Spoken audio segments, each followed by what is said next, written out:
the edge of Europe, battered by storms and encircled by salt grey seas, there was once an island that few would have called mighty. Yet from this unlikely place, a story would begin. A story of sails and silver, of trade and conquest, of distant lands and unfamiliar peoples, all woven into a single thread that would one day stretch around the entire globe. This is not a story of instant empire or grand design. It is the slow, uncertain story of how a quiet kingdom at the world's edge began to turn outward and never looked back. Long before colonies, before maps were inked with imperial colour, before distant capitals bowed to British rule, the island was focused inward. In the 14th and 15th centuries, England's attention was consumed by conflict and survival. The 100 Years' War with France drained its coffers. Civil war, first through feuding nobles in the Wars of the Roses, then through rising religious tension, kept the realm unstable. Few had time to dream of distant lands. Yet even as the kingdom battled itself, a foundation was quietly forming, built not of muskets and monarchs, but of wool, wind and water. England's greatest resource was not its gold or grain, but its coastline. No point in the entire kingdom lay more than a short ride from the sea. Its jagged shores were scattered with natural harbours, safe resting places for ships that would one day carry its ambition far beyond its borders. Maritime life was already in motion. In the cold waters of Newfoundland, English fishing boats from Bristol cast their nets. Trade flourished with the Low Countries. Wool cloth passed through ports like London and Southampton, carried to markets in Flanders. These were not yet acts of empire, but of necessity. Still, the sea was becoming more than just a barrier. It was becoming a highway. As the 15th century gave way to the 16th, a transformation was unfolding across Europe. Spain and Portugal had begun to push west and south, carving up the Atlantic under papal decree. Spanish galleons returned home, weighted with silver from the Americas. Portuguese ships reached India by rounding Africa. In monasteries and royal courts, maps were redrawn. The world, once small, was opening wide. England stood at risk of being left behind. Its merchants watched as wealth flowed through Lisbon and Seville, bypassing the northern kingdoms. Its rulers, cautious and pragmatic, began to wonder whether the Atlantic might hold more than fish. Henry VII, founder of the Tudor dynasty, was not a gambler. Yet he understood opportunity. In 1497, he approved an expedition by a Venetian mariner named Giovanni Caboto, John Cabot, who set out to find a western route to Asia.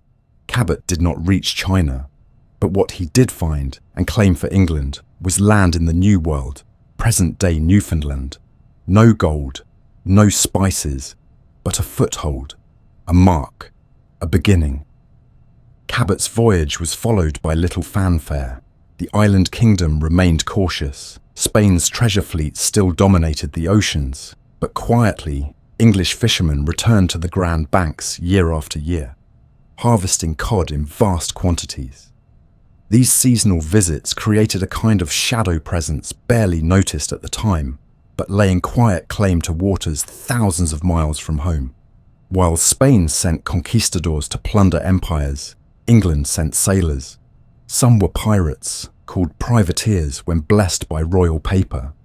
Men like Francis Drake and John Hawkins made fortunes raiding Spanish ports and ships. Their adventures blended commerce with violence, honor with theft. These men were not governors or generals. They were opportunists, yet they helped shape the idea that English fortunes might lie not in Europe, but across oceans. As Queen Elizabeth I ascended the throne, her kingdom remained vulnerable. Surrounded by powerful Catholic rivals, she turned to the navy not just as defense, but as projection. Ships became symbols of strength, of defiance, of ambition. The defeat of the Spanish Armada in 1588, aided by storm winds and superior tactics, gave the English a sudden and potent sense of destiny. If the seas could be defended, perhaps they could also be mastered. Beyond war and plunder, another thread was emerging: trade. The Muscovy Company, chartered in 1555, opened routes to Russia. The The Levant Company followed, reaching into the Ottoman Empire. But the most fateful charter of all came at the century's end. On the final day of 1600, Elizabeth granted a royal charter to a group of London merchants to trade with the East Indies. It was called the East India Company. It would become something far greater. Yet in these early moments, there was no master plan, no single blueprint. What unfolded was a tangle of ambition and chance, of private enterprise and state power. England had no standing army abroad, no imperial bureaucracy, no intent to rule the world. What it had was ships, merchants, a growing sense that the oceans offered not just danger, but possibility. Still, even at the turn of the 17th century, the kingdom was small, its reach was modest, its power uncertain. But something had begun, quietly, slowly, carried on the tide. The island was no longer only looking inward. It had begun to gaze outward, toward horizons that stretched endlessly beyond the shore. By the early 1600s, the island that once merely watched the tides had begun to follow them. What started as scattered voyages, as the cautious reaching of fingers into distant waters, was becoming something more deliberate. The Crown, still wary of the risks and costs of empire, relied on others to act in its name: merchants, investors, adventurers. Across Europe, other powers had built their empires through armies and crowns. Britain's would grow through companies, charters, and commerce. It would not be carved with swords in royal hands, but shaped by contracts signed in wood-panelled rooms. And so, empire began not with flags planted in the soil, but with ink on paper. The Virginia Company, formed in 1606, was one such creation. Authorized by King James to establish colonies in North America, investors hoped for gold, for trade, for a stake in the wealth they believed the New World promised. In 1607, their ships reached the coast of what is now Virginia. There, on the banks of a sluggish river, they founded Jamestown. It was the first permanent English settlement in the Americas. But permanence was not guaranteed. Disease, starvation, and conflict nearly erased the colony more than once. Hundreds perished in the brutal early years, and for a time, the dead outnumbered the living. Only the arrival of supply ships and sheer desperation kept the settlement from vanishing into the wilderness. Yet Jamestown survived, and more than survival, it found a lifeline: tobacco. The plant, first cultivated by indigenous peoples, proved wildly popular in Europe. By 1614, shipments of Virginia tobacco were arriving in English ports. It was a turning point. The colony, once a desperate outpost, now had purpose, and with purpose came people. Settlers arrived, land was cleared, and labour was needed. First came indentured servants, poor Englishmen and women who agreed to work in exchange for passage. But as demand grew, the supply could not keep pace. In 1619, a Dutch ship arrived with a group of Africans. Some were treated like servants, others less so. Over time, the lines blurred, then hardened. What began as labour became bondage. Slavery, at first an improvised institution, would become essential to the plantation economy. A system built for profit soon shaped society itself. Farther north, other colonies were taking root. In 1620, a group of English Puritans seeking religious freedom landed at Plymouth Rock. They too struggled through harsh winters and uncertain crops. But they brought with them a different vision, a tight-knit community built on faith, discipline, and shared labour. The Massachusetts Bay Colony, founded in 1630, expanded this vision. Towns were planned, schools established, churches built. New England, unlike the cash-driven Chesapeake, developed around families and congregations. And though it claimed a moral purpose, it would tolerate little dissent. Those who questioned authority were cast out, sometimes founding new settlements of their own. As the Atlantic seaboard filled with scattered settlements, the Caribbean drew growing attention. In 1625, the English claimed Barbados, a small island with rich soil and a humid climate. At first, it was farmed like any other colony: tobacco, cotton, provisions. But when sugar was introduced in the 1640s, everything changed. Sugar required land, capital, and above all, labour. The plantations were vast and unforgiving. The work was brutal, and the enslaved, now arriving in ever greater numbers from Africa, were treated not as people, but as property. By the late 17th century, Barbados had become one of the wealthiest places in the empire. It also became one of the most unequal, with a tiny white elite ruling over a majority black population, kept in place through violence and fear. This model, once proven profitable, spread rapidly. Jamaica was seized from the Spanish in 1655, then reshaped in Barbados's image. Sugar plantations sprouted across the Caribbean, their owners often absentee, their wealth flowing back to England. The Caribbean islands, though small in size, generated immense income. They were considered more valuable than the mainland colonies for much of the 17th century. British ports like Bristol, Liverpool, and London thrived on this commerce. Ships carried manufactured goods to Africa, enslaved Africans to the Americas, and plantation produce back to Britain, a circuit known grimly as the triangular trade. At every stop, profit was extracted, and at every stop, lives were shaped and shattered. Yet this was not empire in its modern form. There were few grand strategies or centralized control. The crown remained cautious. Much of the expansion was carried out by companies, often operating with wide autonomy. The East India Company, for example, began as a trading venture in Asia. In 1613, it established a factory, a fortified warehouse, in Surat, India. Later came Madras, then Bombay. These were outposts, not colonies. They existed with the permission of local rulers, granted through negotiation and diplomacy. The British, for now, were just one of many foreign traders. The company's goal was not conquest, but commerce, spices, textiles, and tea.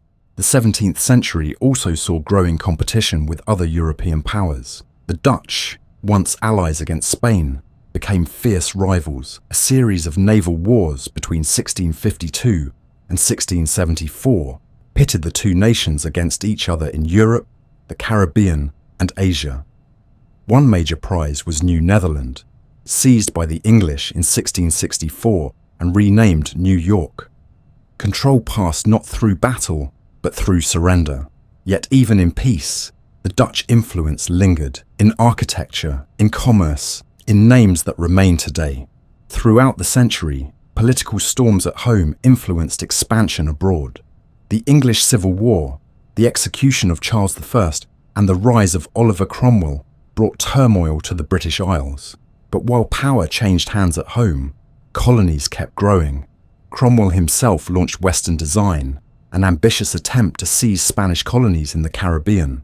Though his forces failed to take Hispaniola, they captured Jamaica, which soon became a vital node in the imperial network. When the monarchy was restored in 1660, expansion resumed with fresh vigor. New colonies were planted, often through proprietary grants, land given by the crown to trusted individuals. Pennsylvania was granted to William Penn, a Quaker who envisioned a haven of religious tolerance. The Carolinas, named for Charles II, developed into plantation societies, exporting rice, indigo, and naval stores.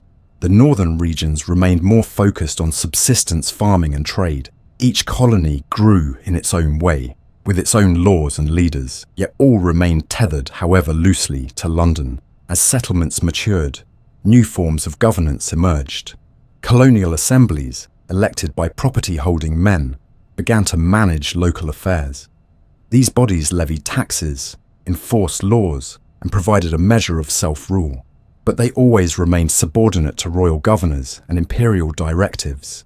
This blend of autonomy and oversight would prove both a strength and a tension in years to come.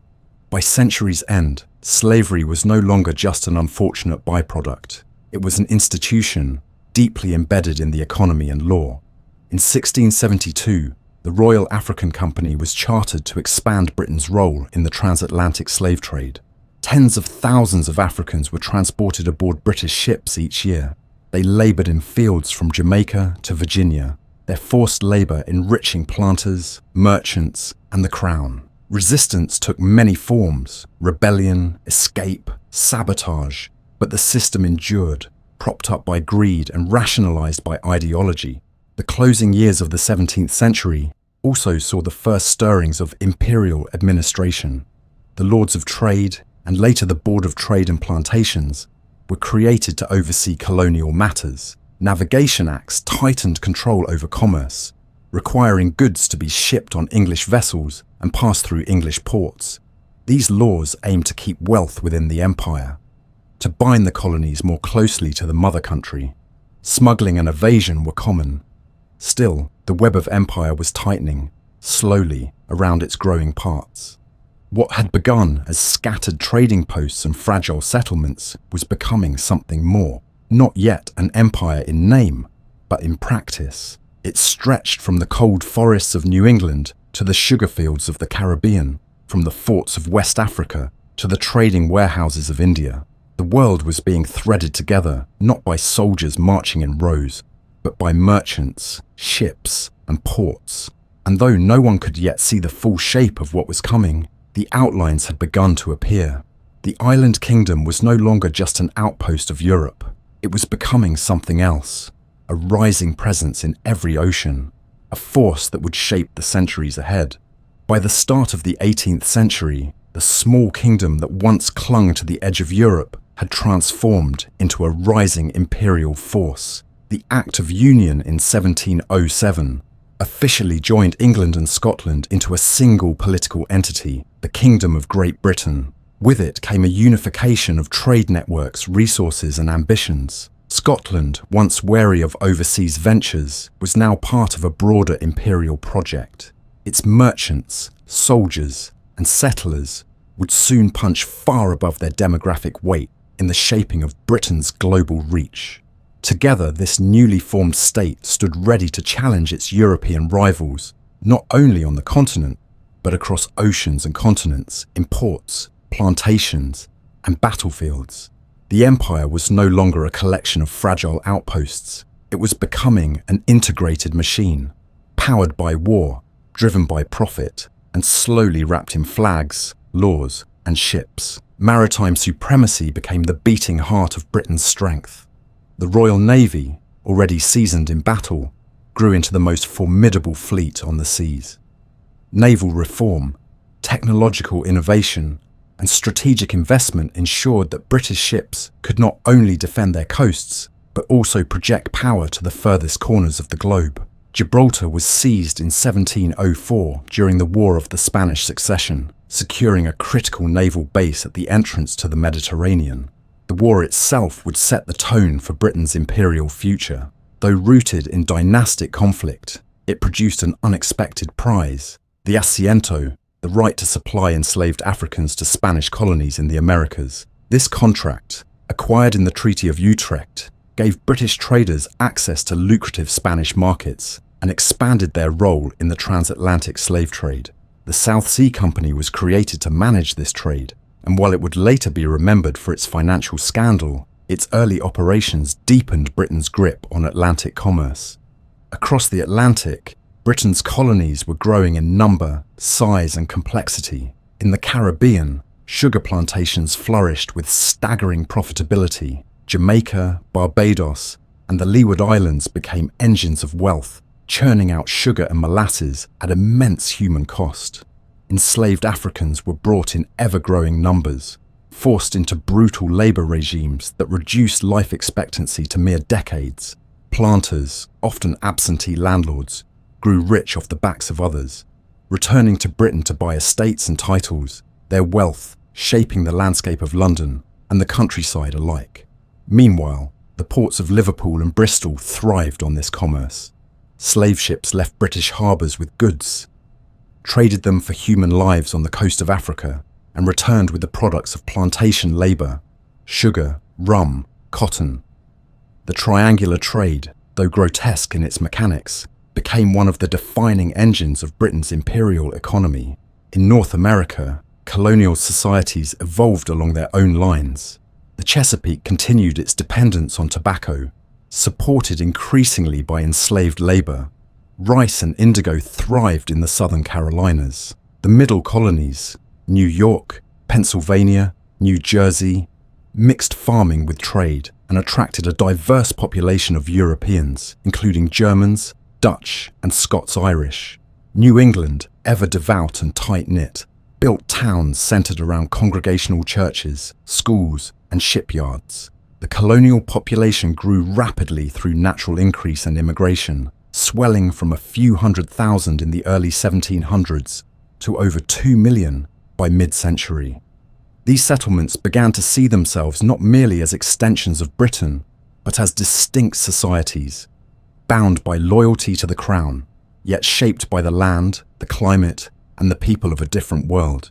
Even so, these colonies were not autonomous. The Navigation Acts continued to bind them to Britain's commercial orbit. Goods had to be shipped in British vessels, often through British ports, where duties could be collected. Smuggling, of course, remained common, particularly in New England, where merchants carried on a thriving trade with French and Spanish colonies. But the economic logic of empire held.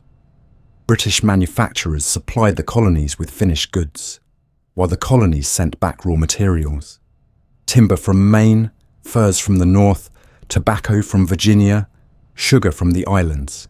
Each piece played a role in the intricate machinery of trade, and as commerce grew, so did the need for control. Throughout the 18th century, conflict became a frequent feature of empire. The War of Jenkins' Ear in 1739, later folded into the larger War of the Austrian Succession, saw British forces attacking Spanish possessions in the Caribbean and the Americas. These wars were less about ideology than about trade, access, and strategic positioning. Colonies were both prizes and staging grounds, fought over by European powers on distant soil. Fortresses changed hands. Trade routes were blocked or opened, and lives were lost in battles whose origins were often thousands of miles away. Yet perhaps the most consequential conflict of this century was the 7 Years' War, which began in 1756. Though ostensibly sparked by border tensions in the Ohio Valley, the war quickly spiraled into a global confrontation, fought on 5 continents, involving every major European power. In North America, British forces clashed with the French and their indigenous allies across the forests and rivers of what is now Canada and the northeastern United States. The French built strongholds at Quebec, Montreal, and Louisbourg. British forces, often supported by colonial militias, launched campaign after campaign to dislodge them. The 1759 siege of Quebec, culminating in the Battle of the Plains of Abraham, proved decisive. Both commanding generals, Britain's James Wolfe and France's Marquis de Montcalm, were killed. But the city fell, and with it, the balance of power in North America shifted. The Treaty of Paris in 1763 confirmed Britain's triumph, transferring Canada, Florida, and vast inland territories to British rule. The French, though still present in the Caribbean and India, had lost their North American empire. The war had similar effects elsewhere. In the Caribbean, British forces captured lucrative sugar islands like Guadeloupe and Martinique, though some were returned after the peace. In India, the East India Company, under Robert Clive, secured a dramatic victory at the Battle of Plassey in 1757. Though Clive had only a few thousand troops, he leveraged alliances and treachery to defeat a vastly larger Mughal army. This single battle transformed the company from a trader into a ruler. Bengal, one of the richest provinces in India, now answered to a London-based corporation. Though nominal Mughal rule persisted, real power lay with the company. Its officers collected taxes, controlled trade, and gradually expanded their military presence. India, once the domain of emperors and sultans, was becoming the heart of a commercial empire, one that would shape Britain's destiny for centuries to come. But victory carried a price. The 7 Years' War nearly doubled Britain's national debt. Maintaining garrisons, paying soldiers, and building ships required money, and Parliament began to look to its colonies to help shoulder the burden. New taxes were proposed, new laws enforced. In North America, these measures were met with unease. The colonists, proud of their contributions to the war effort, saw new restrictions as overreach. Debates over authority, taxation, and rights began to simmer. For now, they remained grievances, not revolution. But the seeds of rebellion had been planted. Elsewhere, Britain's position appeared stronger than ever. The Royal Navy reigned supreme. Trade expanded across the Atlantic, around the Cape of Good Hope, and through the Straits of Malacca. British merchants reached the shores of China, negotiated with West African rulers, and built forts in the Caribbean sun. London grew into a global capital, its streets bustling with goods, ideas, languages, and ambitions. The empire was not yet universal, but it was becoming undeniably global. And while maps could chart the boundaries of control, they could not capture the extent of influence: economic, cultural, legal, linguistic.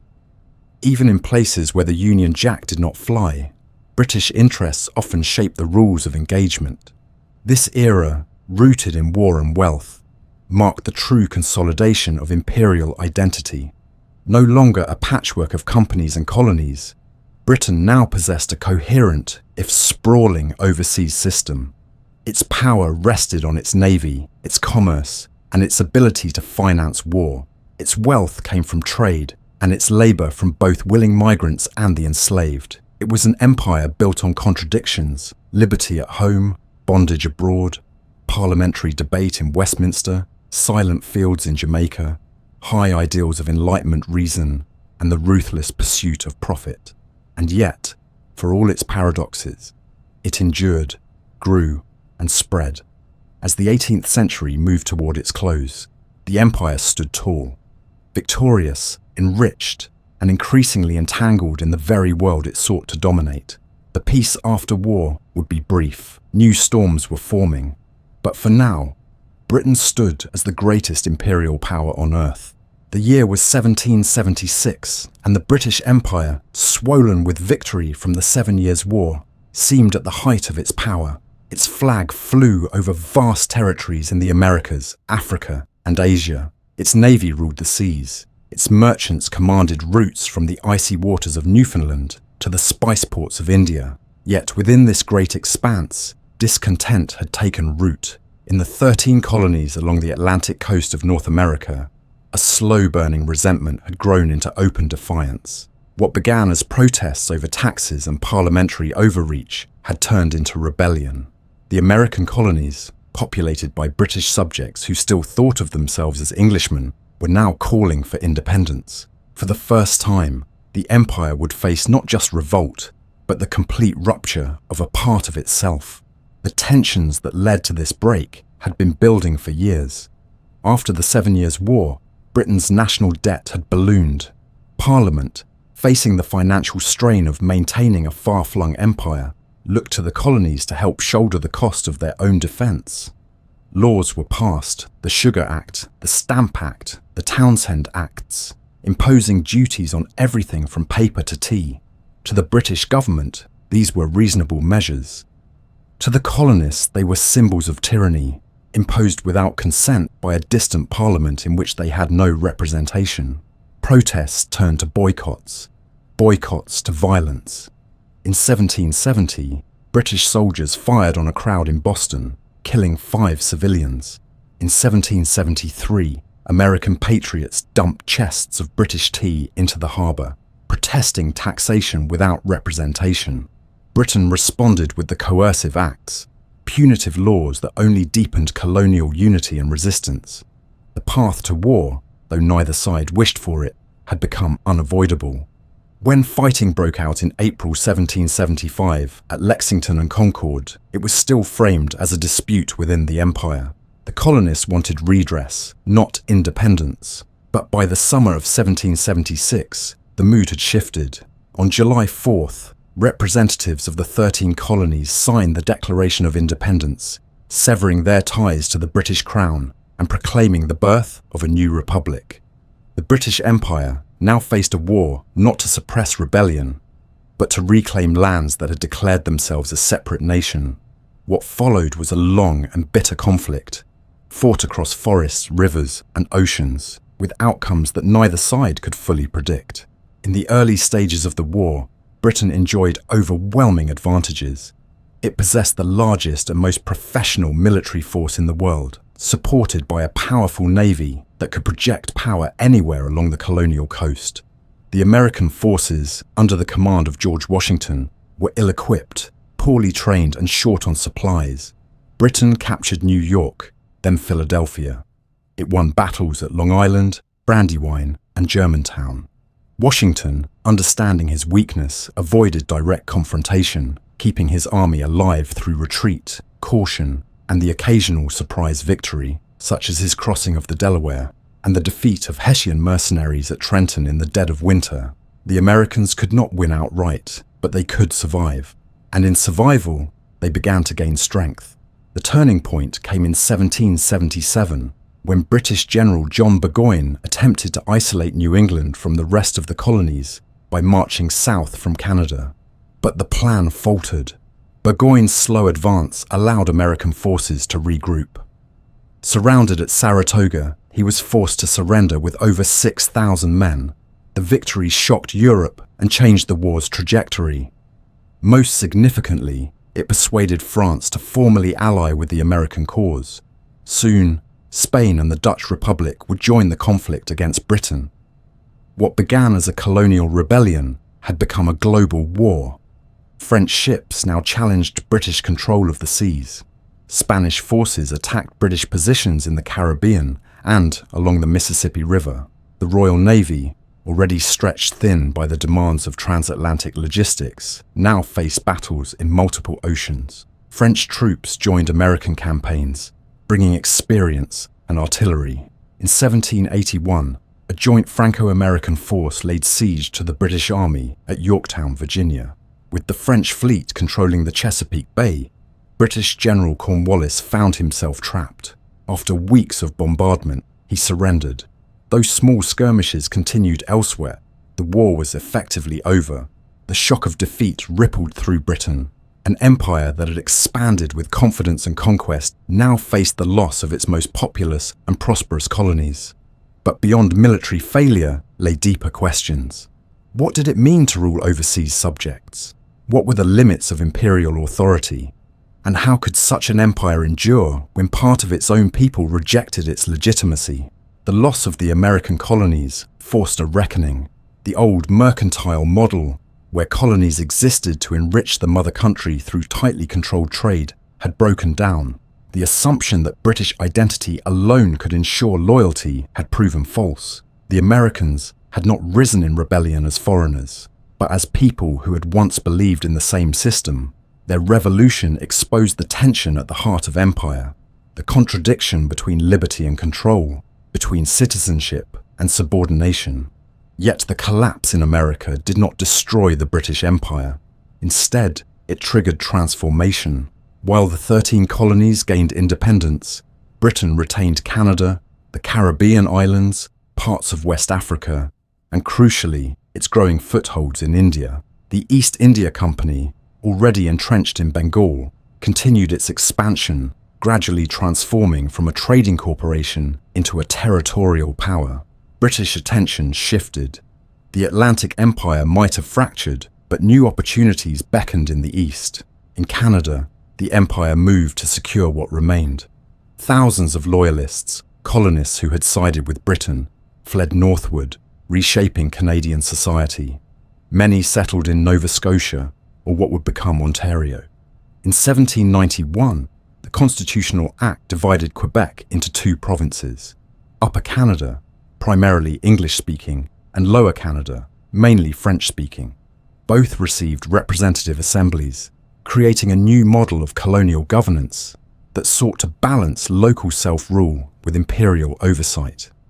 It was an attempt to prevent the kind of rupture that had occurred in America, a lesson learned, at least in part. In the Caribbean, Britain retained its profitable sugar islands, though they remained vulnerable to foreign attack and slave uprisings. The islands continued to produce immense wealth, but at extraordinary human cost. Enslaved Africans still laboured under brutal conditions. Resistance simmered below the surface, and whispers of the Haitian Revolution in nearby Saint-Domingue, where enslaved people had overthrown their masters, sent fear through the planter class. The empire's moral contradictions, already laid bare in America, became even more difficult to ignore. India, however, emerged as the future. While Britain lost a republic in the West, it gained an empire in the East. The East India Company, flush with revenue from Bengal, expanded its reach through military campaigns, diplomatic manipulation, and economic control. Forts became cities, trading posts became capitals. Local rulers were either co-opted or conquered.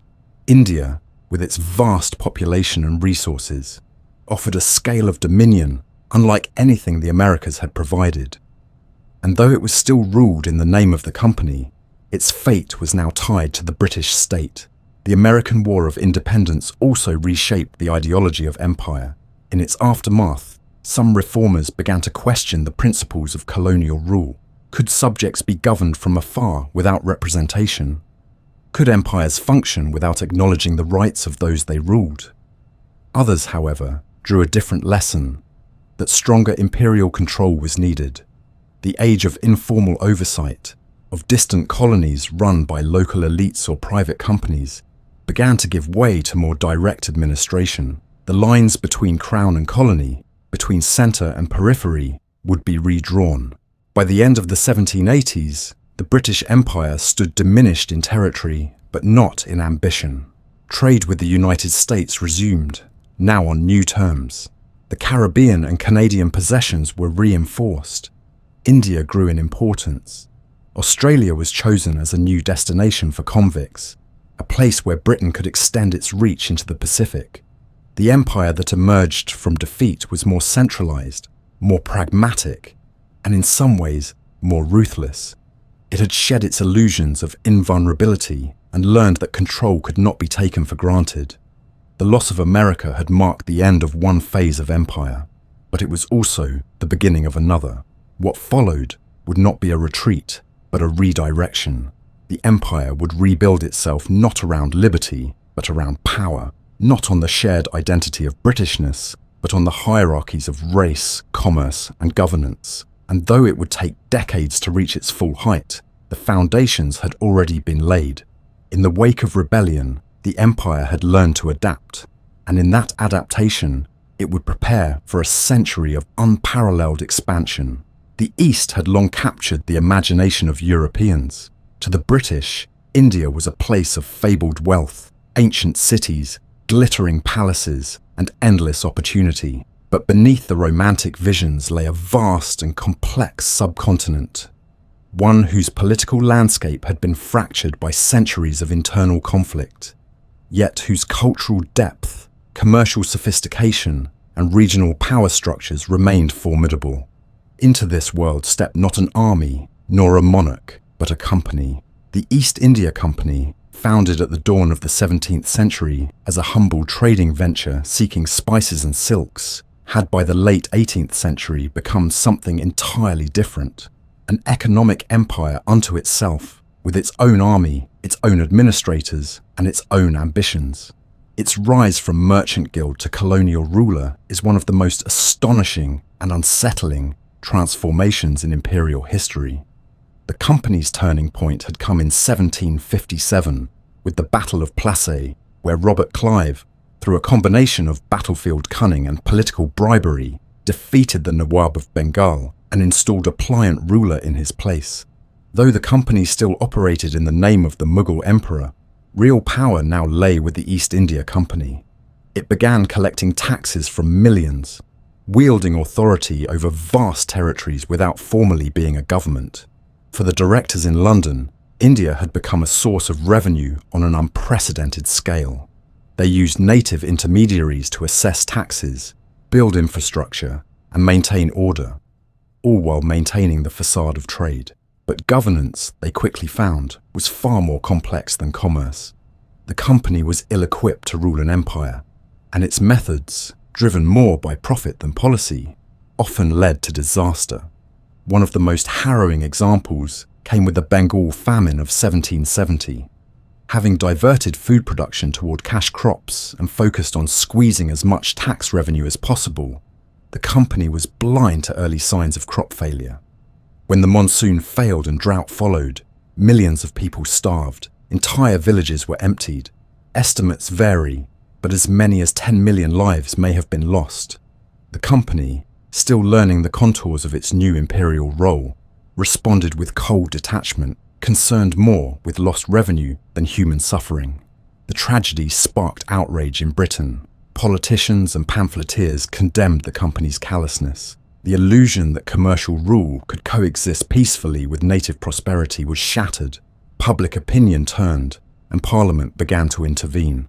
The Regulating Act of 1773 was the first attempt by the British government to assert control over the company's affairs. It established a Governor-General in Bengal, tasked with overseeing not just trade but governance. Warren Hastings became the first to hold the role, and under his watch, the company became more deeply entrenched in the mechanics of rule.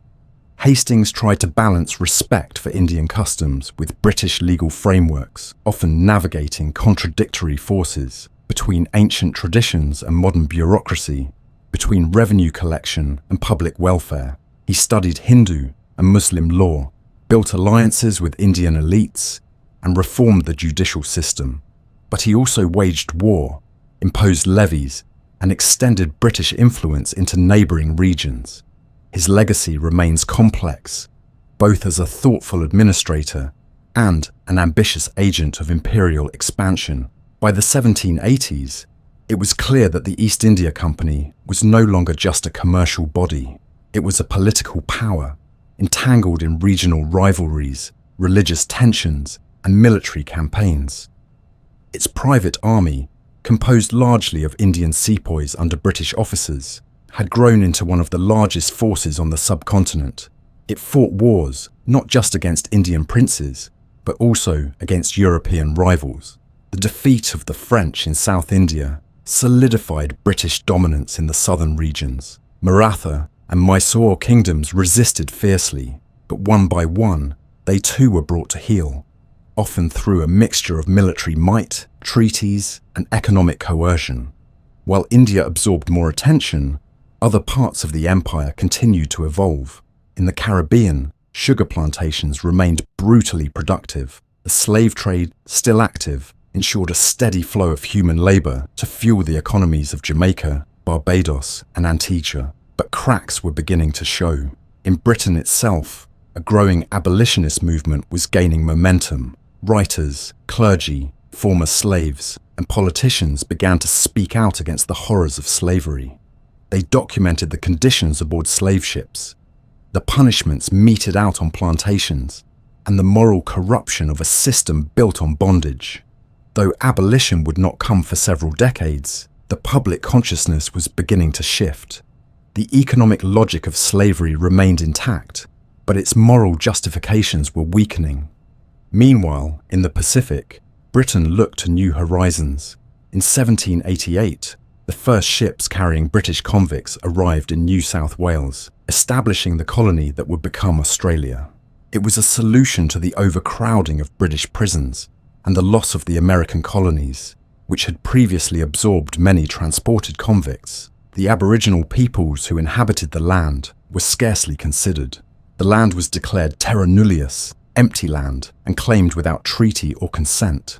Over the coming decades, settlers would expand, indigenous resistance would rise, and violent confrontations would erupt, echoing patterns seen elsewhere in the empire. Back in India, the company's ambitions continued to grow, but so too did its problems. Corruption, inefficiency, and cultural arrogance undermined its legitimacy. Many British administrators lived lavishly, amassing fortunes while turning a blind eye to suffering.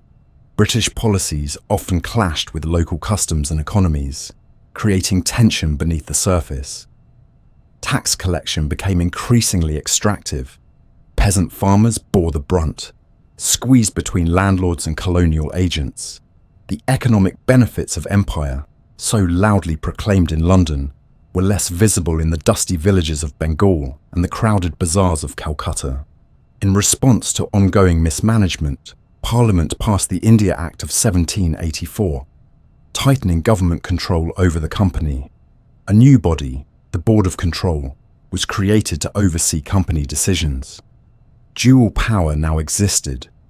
between company directors in London and government officials in Westminster. The balance was uneasy, but it marked a new phase in which the British state, rather than private capital, began to take more direct responsibility for imperial rule.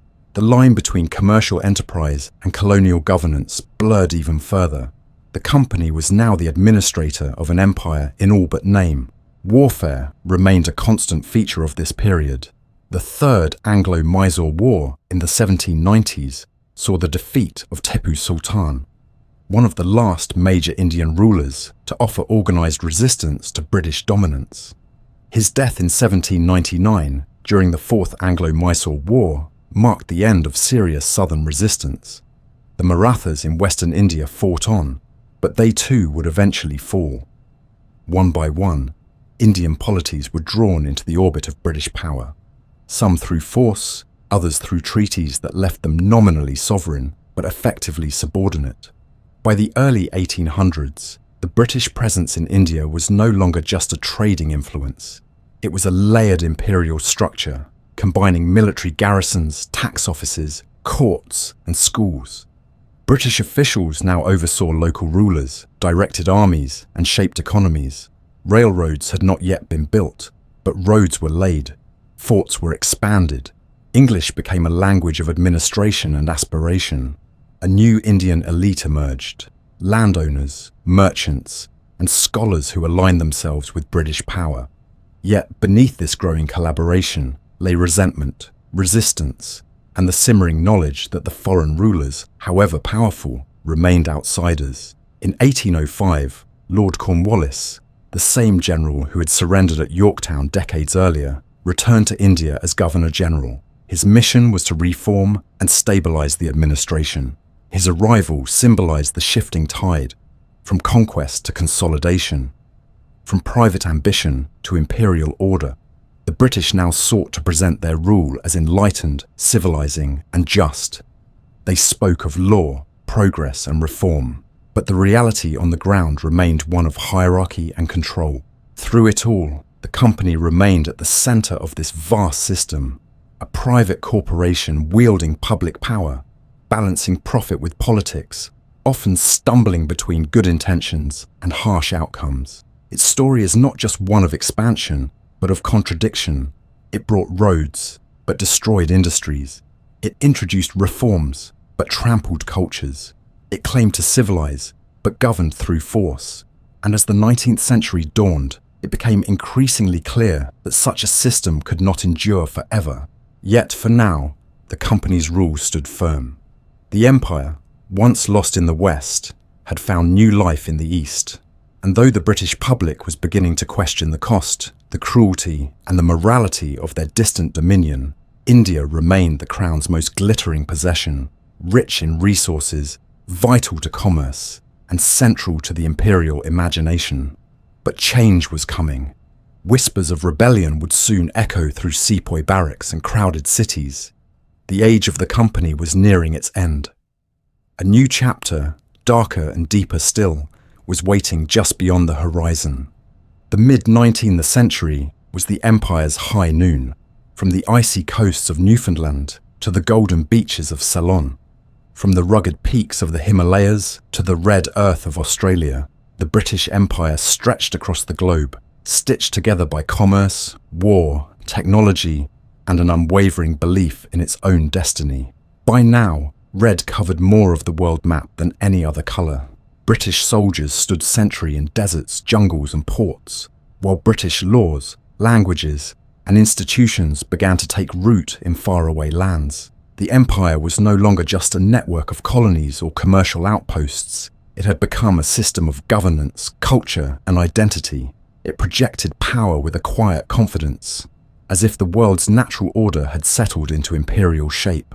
But beneath the surface of polished colonial offices, behind the uniforms and ceremonies, a complex and often uneasy reality unfolded, one of tension, contradiction, and an increasingly fragile claim to universal rule. India remained the centerpiece. Following the rebellion of 1857, the East India Company was formally dissolved and rule passed directly to the British Crown.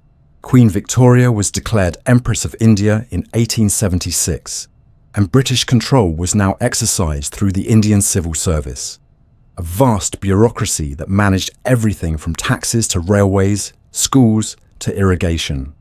The rebellion had shaken the empire to its core. What the British called the Mutiny had begun as a military uprising by Indian soldiers, or sepoys, but quickly spread into a broader revolt against British authority. It had been crushed, but not forgotten. Reforms followed. More inclusive policies toward Indian elites, greater sensitivity to religious practices, and a renewed emphasis on stability over expansion. Yet the deeper structure of imperial rule remained unchanged. India was ruled not as a partnership, but as a possession. Railways now crisscrossed the subcontinent, laid not to unite the population, but to move troops and goods efficiently. Telegraph lines buzzed with orders from Calcutta to Bombay, and the civil service ran with precision, staffed largely by men trained at elite schools in Britain who saw themselves as guardians of a civilizing mission. Education was encouraged, but selectively. Indian students were taught Shakespeare and Western philosophy, yet barred from the higher ranks of governance. The empire praised law and justice, yet imposed them through martial strength. And for all the talk of benevolent rule, taxes were high, famine remained frequent, and the peasant majority lived with little protection from either nature or policy. While India anchored the empire in the east, Africa began to take its place in the imperial imagination. At the century's start, Britain's African presence had been limited. Coastal forts, trading posts, and a few settlements like Sierra Leone and the Cape Colony. But by the 1870s, exploration and missionary work paved the way for deeper involvement. British adventurers mapped rivers and mountains. Missionaries built churches and schools. Traders sought new markets for textiles and tools. The interior of Africa, long mysterious to Europeans, was slowly opened by steamships and railways. And as other European powers, France, Germany, Belgium, began to stake their own claims, Britain acted with urgency to secure its influence. The scramble for Africa had begun, and Britain would not be left behind. In 1882, British forces occupied Egypt, officially to protect European creditors and stabilize the Suez Canal, a vital artery between Britain and India. Though nominally under Ottoman rule, Egypt effectively became a British protectorate. The canal, completed in 1869, now stood as the empire's lifeline, shortening travel time to the east and allowing troops and goods to move with unprecedented speed. British engineers, administrators, and soldiers poured into Cairo and Alexandria, reshaping Egypt's infrastructure and finances. Similar interventions followed elsewhere. In Sudan, British campaigns against Mahdist forces culminated in the reconquest of Khartoum. In southern Africa, Britain fought a series of bitter wars, first with the Zulu kingdom, then with the Boer settlers, who resisted imperial control despite being descendants of earlier Dutch colonists. These wars were costly, both in lives and in legitimacy. The Boer War, in particular, revealed the brutal side of modern empire. British forces, facing guerrilla resistance, adopted scorched earth tactics and created concentration camps for Boer civilians, events that shocked public opinion and strained Britain's moral claims. Yet these episodes also marked the extent of Britain's imperial resolve. It would hold its ground, even at great cost. Because the empire had become more than policy, it was now part of national identity. To be British was to belong to something larger than an island. It meant belonging to a system that governed lands on every continent, that issued currency, set clocks, drafted laws, and educated children in places far removed from London's grey skies. In Canada, Australia, and New Zealand, a different model of empire emerged, one of settler colonialism, where British subjects recreated a version of home. These dominions, unlike India or the African colonies, were granted self-government over time. Parliaments were formed, elections held, and ties to Britain maintained through loyalty to the crown and shared culture. These societies displaced indigenous populations, often violently, But within the imperial framework, they were seen as successful extensions of British civilization. They sent wheat, wool, and minerals back to Britain, and in turn received manufactured goods, investment, and military protection. These dominions were celebrated as proof that the empire could be both expansive and liberal. A family of nations joined by blood and belief. Technology knit this family closer together.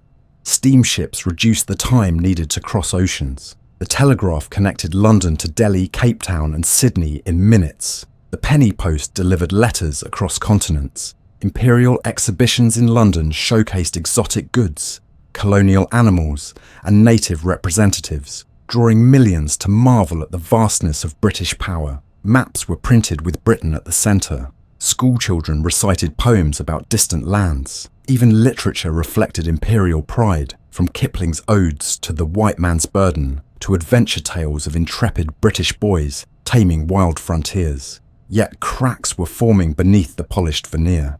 In India, nationalist movements began to stir. Educated elites, many of whom had studied in British universities, started to question the justice of foreign rule. The Indian National Congress was founded in 1885, not yet calling for independence, but demanding greater representation and equality. In Ireland, calls for home rule intensified, challenging Britain's internal unity. In the Caribbean and Africa, labour strikes, uprisings, and intellectual resistance grew. The empire, so vast and varied, could not suppress all dissent. And as the century drew to a close, even its champions sensed that its hold could not last forever without change. Despite this, the imperial project remained central to Britain's economy and identity. London had become the financial capital of the world, its banks fueling railroads in India, mines in South Africa, and cotton mills in Egypt. British firms dominated trade in tea, rubber, tin, and jute. Colonial officers governed territories with confidence, their reports and reforms filling the archives of Whitehall. The Queen's portrait hung in schools across continents. Empire was taught, celebrated, and rarely questioned, except by those who lived under its rule. The late 19th century also saw the emergence of formalized racial theories to justify imperial control. Ideas of European superiority, scientific racism, and social Darwinism crept into policy and education. Colonized peoples were increasingly categorized, measured, and managed, not just by the sword, but by the pen. Anthropologists, linguists, and bureaucrats created detailed records of tribes, castes, and customs, information used not to empower, but to control. Imperial power, once justified by commerce and civilization, was now wrapped in ideology. Still, for many in Britain, empire remained a source of pride. Jubilees celebrated royal milestones with parades of colonial troops. Public squares were named after imperial generals. Monuments were erected to battles fought in distant lands. Newspapers reported on frontier skirmishes as if they were local events. The empire was everywhere, yet invisible to those who did not feel its weight. By the dawn of the 20th century, the British Empire stood as the largest and most powerful in the world. Its reach extended across time zones, languages, and landscapes. It controlled seas, dictated trade, and shaped global politics. It was admired, feared, and imitated, but it was not invincible. The same technologies that connected the empire also spread new ideas of liberty, of nationalism, of resistance. The same railways that moved troops could also carry rebels. The same schools that taught English literature also awakened political thought. The empire's height was also its tipping point. For now, the sun still shone on every corner of British dominion, but the twilight had already begun to form beyond the horizon, and with it, the long shadow of change.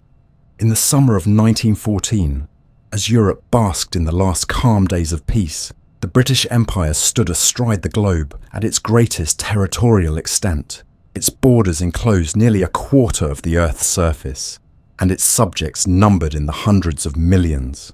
The sun, it was said, never set on its lands. The red lines on maps crossed deserts, jungles, oceans, and mountains.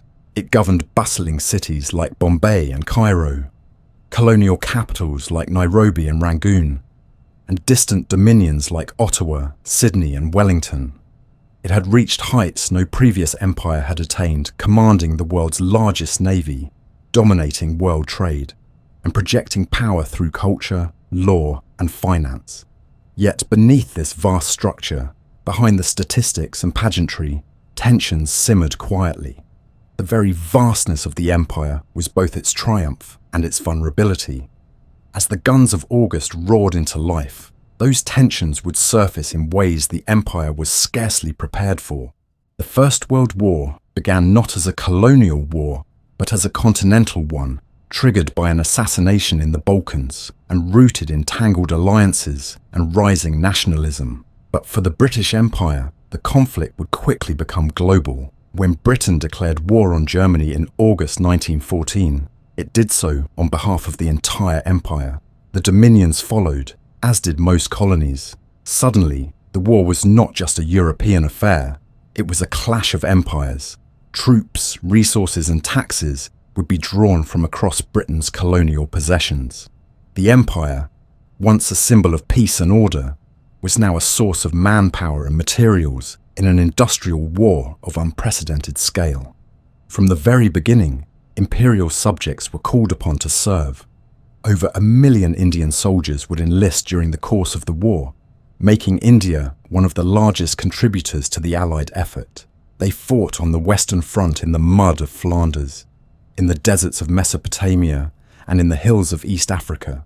Some arrived in Europe still wearing summer uniforms, ill-equipped for the bitter cold, yet were thrown into the blood-soaked trenches with little regard for the conditions. Many had never left their villages before, and now found themselves thousands of miles from home, facing death in a war they barely understood. Still, they served with loyalty and courage, earning medals and honours while suffering enormous losses. In Africa, colonial troops known as Askaris fought grueling campaigns against German forces. Caribbean soldiers, often relegated to labour roles due to racial prejudice, worked in ports, built roads, and carried supplies across perilous terrain.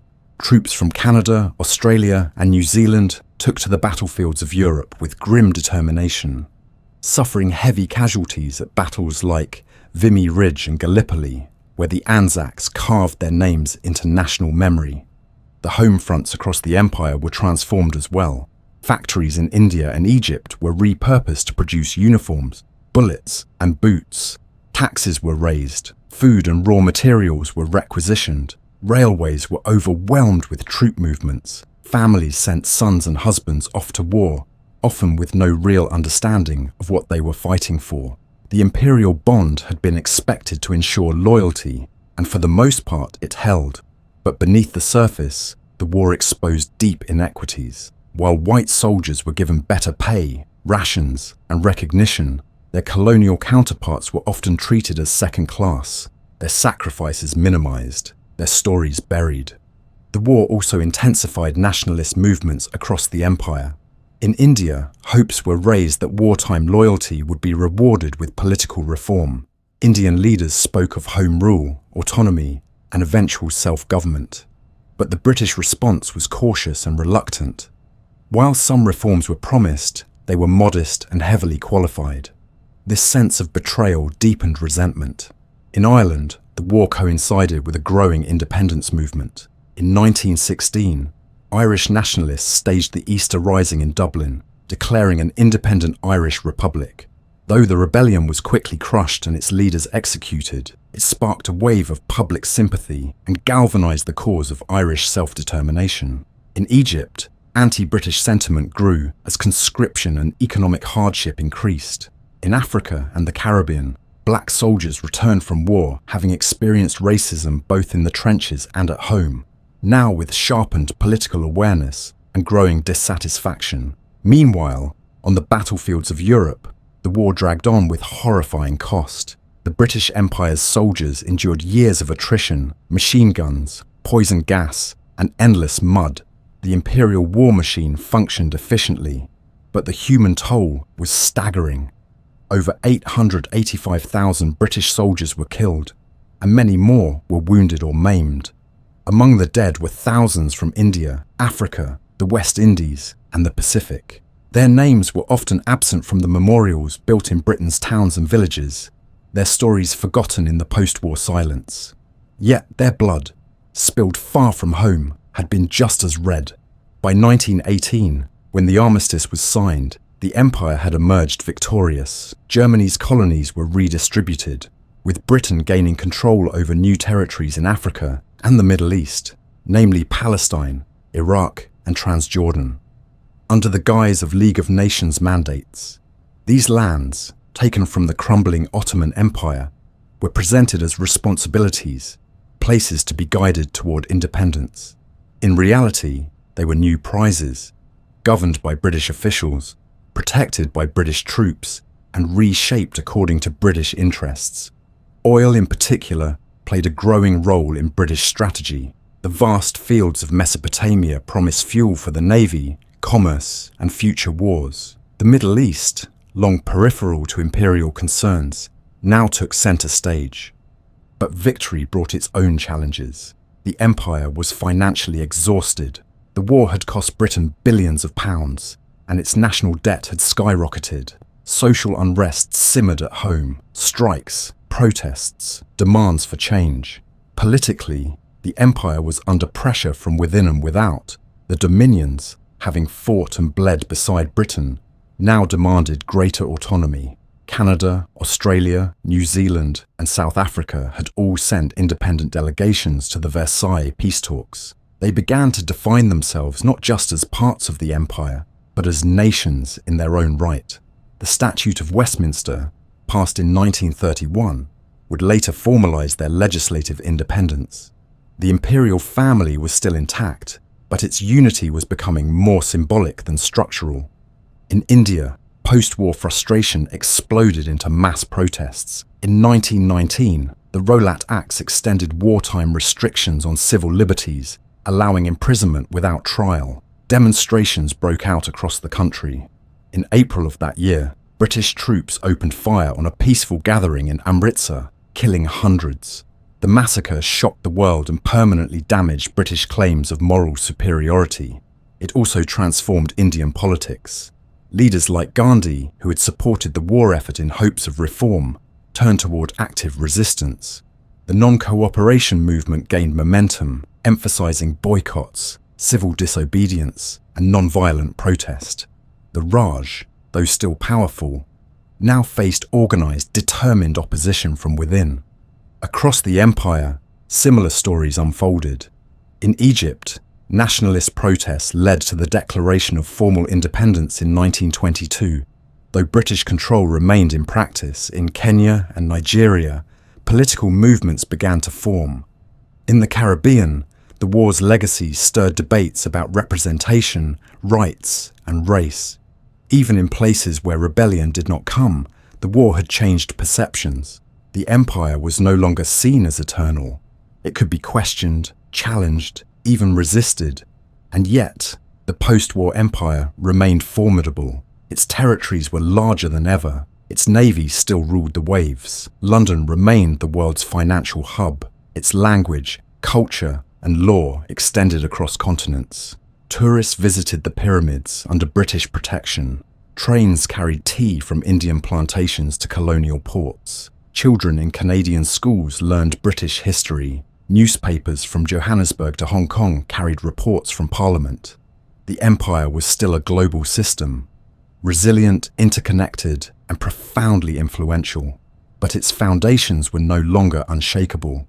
The First World War had changed everything. It had revealed the costs of global rule, not just in money and manpower, but in legitimacy, loyalty, and belief.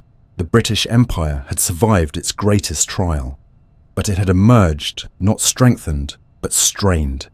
Its seams pulled tight, its promises questioned, its future uncertain. What followed would not be immediate collapse, but a long, slow unravelling.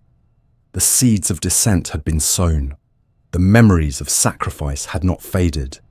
And in every corner of the empire, from village meetings to city halls, People had begun to ask a dangerous question. If we could fight for you, if we could die for you, why can't we rule ourselves? That question would echo through the decades to come, and eventually it would be answered. The interwar years, those fragile decades between the end of one global conflict and the beginning of another, brought a strange combination of imperial triumph and growing anxiety. On paper, the British Empire was stronger than ever. It had emerged from the First World War not only intact but enlarged. Germany's colonial possessions in Africa and the Pacific had been handed over as League of Nations mandates, thinly disguised as trusteeships, but administered in all but name as new imperial territories. The Ottoman Empire had been carved up, and Britain now held sway over vast swathes of the Middle East, Palestine, Iraq, and Transjordan, adding oil-rich lands and strategic corridors to its map. India, Egypt, Kenya, Malaya, Australia, Canada, South Africa, the Caribbean, and dozens more territories still stood under the Union Jack.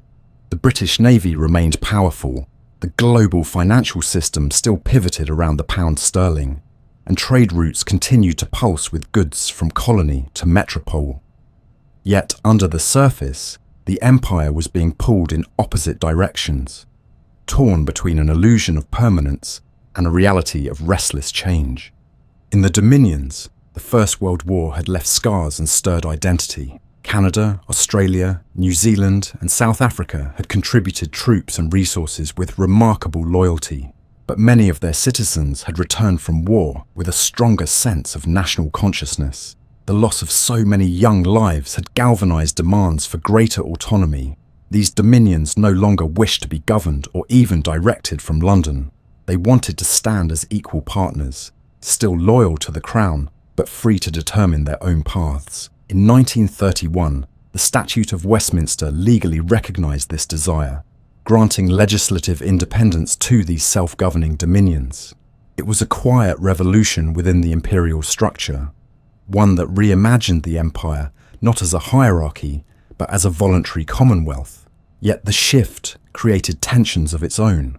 While some parts of the empire were now effectively sovereign nations, others, particularly in Africa, Asia, and the Caribbean, remained firmly under colonial rule, governed without consent, often with coercion. In India, the interwar years marked the intensification of a struggle that would soon define the fate of the entire empire. The trauma of the Amritsar massacre in 1919 had not faded. Instead, it had radicalized a new generation of Indians who no longer sought gradual reform, but full independence. Under the leadership of Mahatma Gandhi, the Indian National Congress launched a series of non-violent resistance campaigns. Boycotts of British goods, mass civil disobedience, symbolic salt marches, and refusals to cooperate with imperial institutions. Gandhi's philosophy of satyagraha, truth force, captured global attention. He dressed simply, spoke softly, and yet moved millions.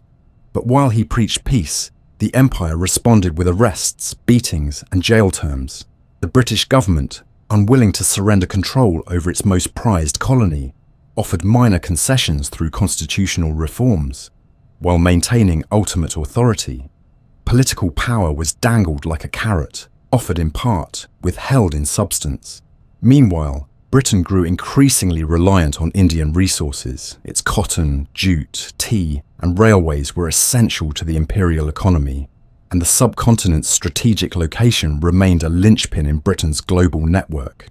Elsewhere in the empire, similar dynamics played out. In Africa, colonial rule continued through a system of indirect governance, using traditional leaders to enforce British policy. In theory, it was presented as respecting native customs. In practice, it was a method of cheap control. African resistance movements remained small but grew steadily. Educated elites in Nigeria, Ghana, Kenya, and Uganda began forming political associations and newspapers. They spoke of representation, of the right to self-governance, of the hypocrisy of being ruled by a distant power that proclaimed liberty while denying it to millions. In the Caribbean, Economic hardship triggered strikes and labour unrest throughout the 1930s. Sugar workers, dockers, and clerks protested low wages and racial discrimination. The empire responded with commissions and promises, but rarely with meaningful change. The global depression of the 1930s exposed the economic fragility of the empire. Trade collapsed, commodity prices plummeted, and millions in the colonies faced deeper poverty. Britain's ability to invest in its empire weakened. The financial heart of the empire no longer beat with the same rhythm. And politically, the rising tide of fascism and militarism in Europe and Asia began to distract imperial attention. Italy invaded Ethiopia in 1935, defying international protest. Japan expanded into China. Germany, under Hitler, rearmed in violation of treaties and seized territory. Britain, wary of another war, adopted appeasement. The empire had the appearance of strength, but a growing unease beneath. It was stretched thin, under economic strain, and increasingly resented by the people it ruled. Then, in 1939, the world descended into war once more. Germany invaded Poland, and Britain, bound by treaty, declared war. Once again, the empire was drawn into global conflict. India, still a colony, became Britain's largest contributor of troops. Over 2 million Indian soldiers would serve in the Second World War, fighting in North Africa, Italy, Burma, and Southeast Asia. The war pulled in men and women from across the empire. From the West Indies came airmen and ground crews. From Africa, tens of thousands served in logistical and combat roles. From Canada, Australia, and New Zealand came divisions of troops who would fight in Europe, the Pacific, and beyond. The empire's resources were mobilized on a colossal scale: oil from the Middle East, rubber from Malaya, tin from Nigeria, food from Australia and Canada. The war effort reinforced both the reach and the dependence of Britain's imperial system. Without its empire, Britain could not have sustained the war, but mobilizing the empire also meant awakening it. Millions of colonial subjects returned from the war more politically aware, more connected, and more skeptical of British rule. They had fought fascism under the banner of democracy.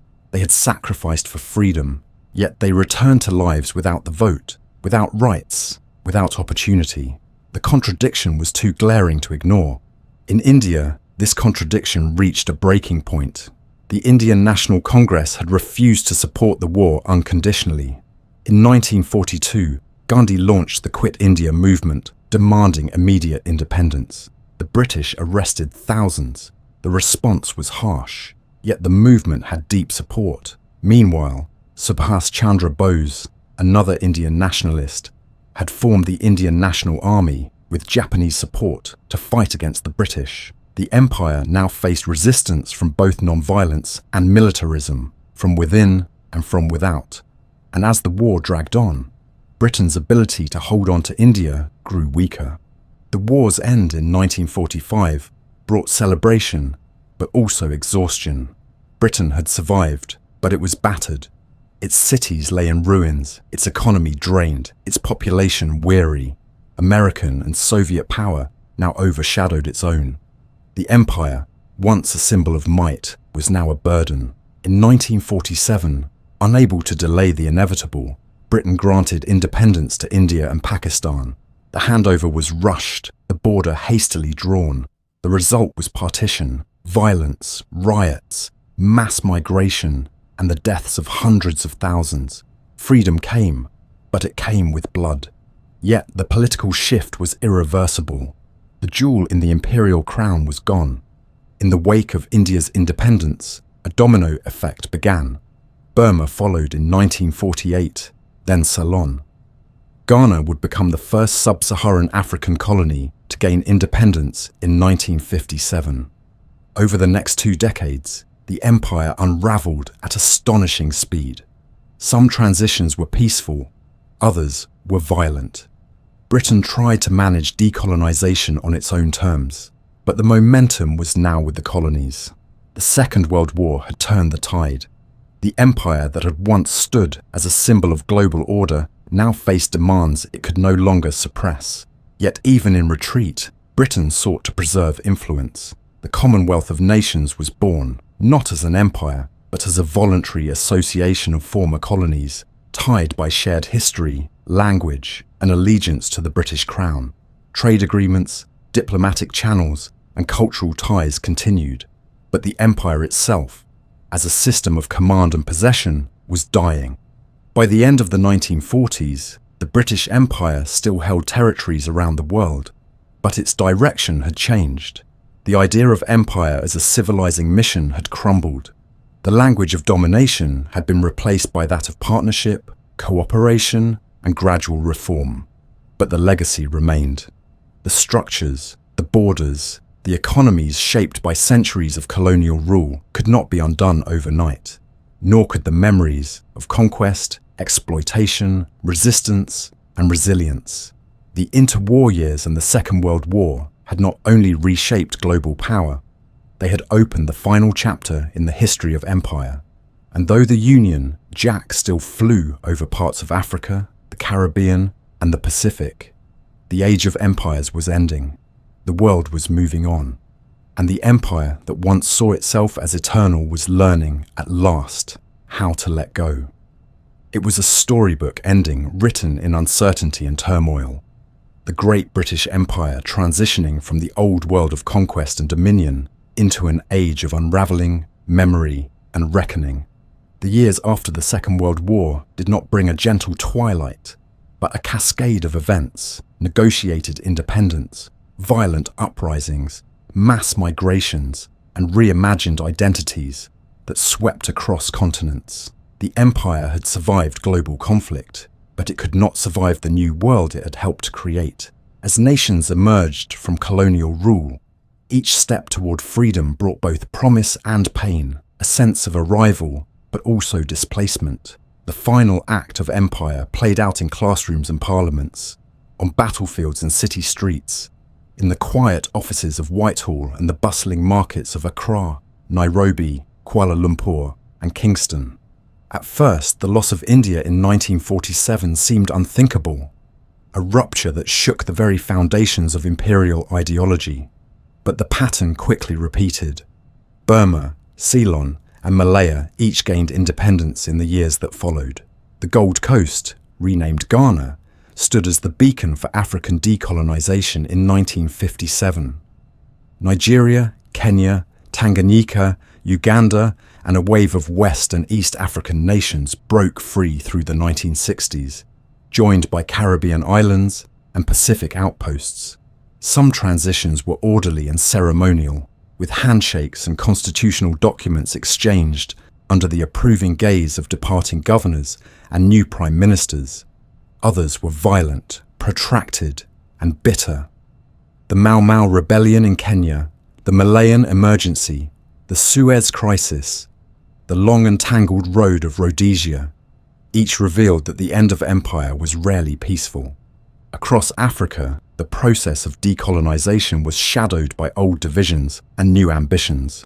The boundaries drawn in London's colonial offices often paid little attention to the ethnic, religious, or linguistic realities on the ground. As independence came, nations confronted the challenge of building unity from diversity and healing wounds, both old and new.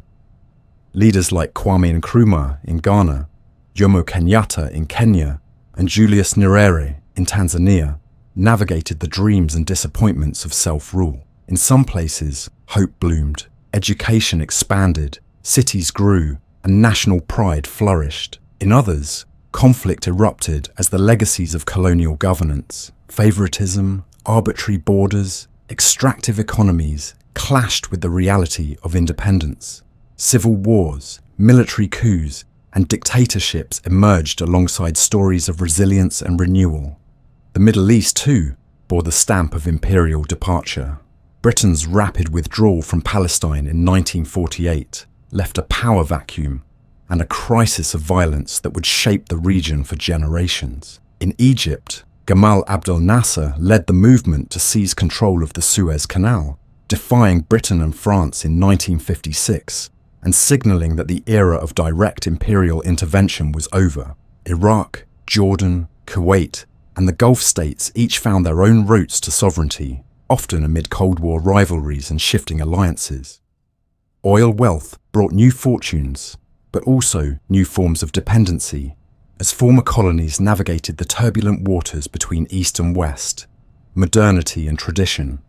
In the Caribbean, small islands claimed their voice in the world: Jamaica, Trinidad and Tobago, Barbados, and others joining the Commonwealth. In the Pacific, Fiji, Tonga, and other islands asserted independence, balancing ancient cultures with the institutions inherited from Britain. The migration of people accelerated: West Indians to London, South Asians to East Africa, Africans to Europe, creating new diasporas and weaving the empire's former subjects into the fabric of the old imperial centre. Within Britain itself, the end of empire was felt in both grand and intimate ways. The influx of immigrants from the Caribbean, South Asia, and Africa brought new energy, but also tensions.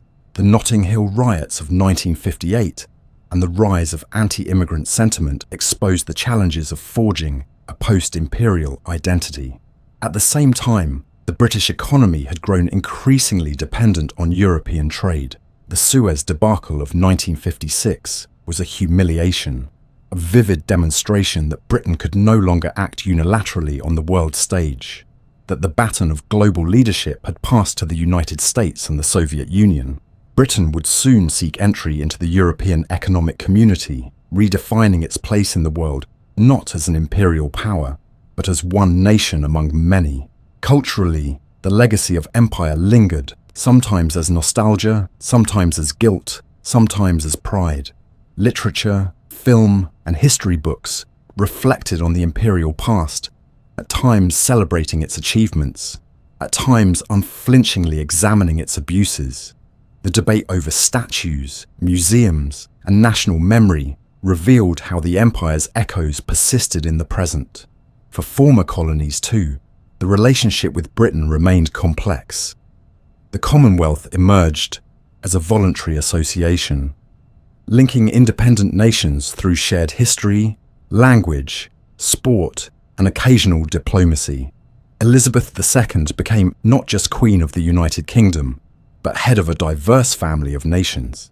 Some embraced this legacy, others questioned its meaning. For many who had lived under imperial rule, the end of empire brought a bittersweet reckoning. In some places, it brought long-awaited freedoms and the chance to shape a new future. In others, it left behind fragile institutions, economic hardship, or the spectre of foreign intervention. The scars of partition, the traumas of civil war, the unfinished business of land and power, all these were part of the empire's afterlife. Yet there were also stories of transformation, cooperation, and creativity, of writers, artists, and activists drawing on shared histories to forge something new. The last imperial handovers continued into the final decades of the 20th century. Southern Rhodesia, after a long and painful struggle, became Zimbabwe in 1980. The handover of Hong Kong to China in 1997 marked, for many, the final chapter of empire, a moment of reflection and ambiguity, as British rule ended with ceremony, but also uncertainty about what would follow. By then, what remained of the empire were a scattering of overseas territories, reminders of an age that had passed but not quite vanished. Looking back, the legacy of the British Empire is woven into the everyday lives of billions, visible in languages spoken, legal systems enacted, sports played, railways running, and cuisines shared. It is a legacy both creative and destructive, shaping identities and possibilities, histories and hopes. The empire's end was neither sudden nor simple. It was a slow release, a fading echo, a process of remembering and forgetting. In every former colony, and in Britain itself, the story of empire endures. In the land, in the mind, in the dreams of what might still be built from the fragments of the past. As the sun set on the empire that once claimed the world, it rose elsewhere, illuminating new nations, new stories, new futures. The centuries of imperial power gave way not just to independence, but to interconnection. a world forever altered by the ambitions, tragedies, and contradictions of empire, still learning how to live with its inheritance. And so, the story continues, drifting quietly into the night, where history settles into memory and restless dreams wait for dawn. The echoes of empire linger far beyond its formal end, shaping the world in ways seen and unseen, debated and deeply felt. The story of the British Empire, which began with tentative voyages and merchants' hopes, does not simply conclude with the final lowering of a flag or the signing of a treaty. It seeps into the foundations of the modern age.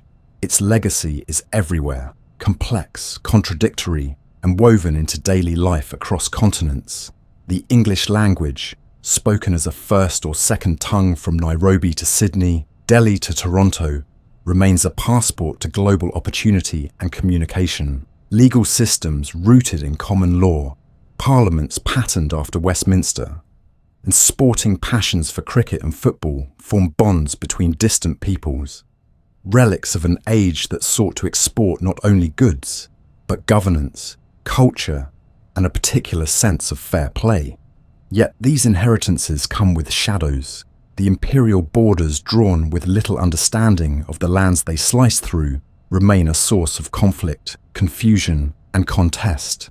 In South Asia, the lines that carved up India and Pakistan became the fault lines of partition, forever haunting relations between two nuclear-armed neighbours and the millions left displaced. Across Africa, nations built from the patchwork of colonial boundaries have struggled to unite populations with diverse histories and languages, at times fueling civil wars, coups, and contested elections. In the Middle East, the aftershocks of mandates and protectorates echo in wars, refugees, and the ongoing search for peace. The empire's infrastructure, its railways, ports, and roads, connected territories in ways that both aided economic growth and locked regions into patterns of extraction, exporting raw materials while importing manufactured goods, a model that has left deep imbalances and dependencies. But the story of the empire's afterlife is not only one of loss or trauma. Around the world, former colonies have remixed the legacies of British rule into new identities and creative forms. Writers from the Caribbean, Africa, and South Asia have seized the English language to tell their own stories, turning the tongue of the colonizer into a tool of liberation, humour, and resistance. Musicians blend reggae, bhangra, and Afro-pop, drawing on histories of movement and migration sparked by empire. Cuisine, too, tells of exchange and adaptation. Curries in Birmingham, jerk chicken in London, afternoon tea in Calcutta. Each dish a quiet testimony to centuries of entanglement. The Commonwealth, though often criticised as symbolic, provides one enduring thread, a voluntary association where former colonies and the old mother country meet as equals. Through shared projects, cultural exchange, sporting contests, and diplomatic dialogue, the Commonwealth offers a space to revisit the past and imagine new forms of connection. For many, it is a reminder that the end of formal empire did not mean the end of shared history or the possibility of reconciliation. At times, old wounds resurface. Debates over apologies, reparations, and the teaching of imperial history continue to shape politics in both Britain and its former colonies. Statues are toppled or defended. Museum collections are scrutinised, and families search their genealogy for stories once hidden or ignored. Migration has woven new patterns into the imperial tapestry. Cities like London, Toronto, and Sydney reflect a new cosmopolitanism, their populations enriched by generations of arrivals from the Caribbean, Africa, India, Pakistan, and beyond. The empire's people have remade the former imperial centre in their image, challenging old hierarchies and building new communities. Yet questions of belonging, racism, and identity persist, a reminder that the journey from subject to citizen is neither automatic nor easy. For Britain itself, the end of empire demanded a new vision of national purpose. The loss of global dominance required a reckoning with the country's own place in the world. The decision to join what became the European Union was, for some, an admission that the imperial era was over, that Britain's destiny lay not in distant lands, but among its continental neighbours. Yet even this path was fraught, as the Brexit debates revealed, with imperial nostalgia, anxieties about sovereignty, and unresolved questions of identity.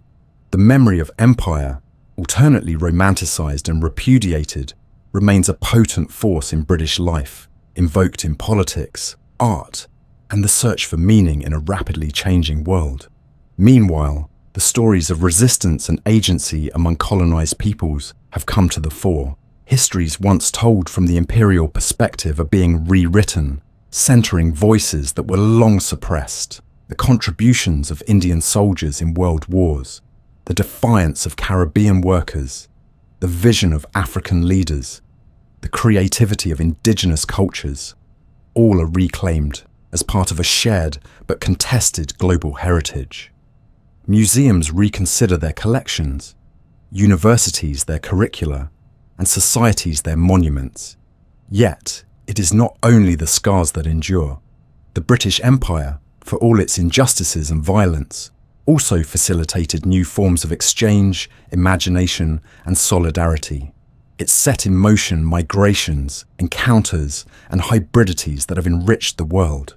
It seeded legal norms and political ideals, however imperfectly realised, that continue to inspire demands for justice and rights. The very movements that dismantled the empire, non-violent resistance, labour activism, struggles for suffrage and equality, now shape debates far beyond former colonies. In every place once touched by the empire, the past is present, in architecture, in language, in law, and in the rhythms of daily life. Each former colony has found its own way to integrate, resist, or transcend the imperial legacy. Some celebrate the shared inheritance, others grieve the losses or demand redress. For many, it is a story not only of what was taken, but what was made possible. A story of pain and pride, exploitation and endurance, erasure and emergence. The empire's end was not the end of its story, but a transformation, an opening into new chapters yet unwritten, shaped by the choices of those who inherited its complex legacy. As the world spins on, the once mighty empire is now a memory, a mosaic of influence, suffering, and adaptation. Its shadow stretches over the present but does not define it. Peoples once governed from afar now write their own histories, claim their own futures, and continue to negotiate the meaning of what came before. The empire is gone, but its echoes remain. A reminder that the past cannot be slept away, only understood, reimagined, and, if we are wise, used to build a more just and generous world for those yet to dream.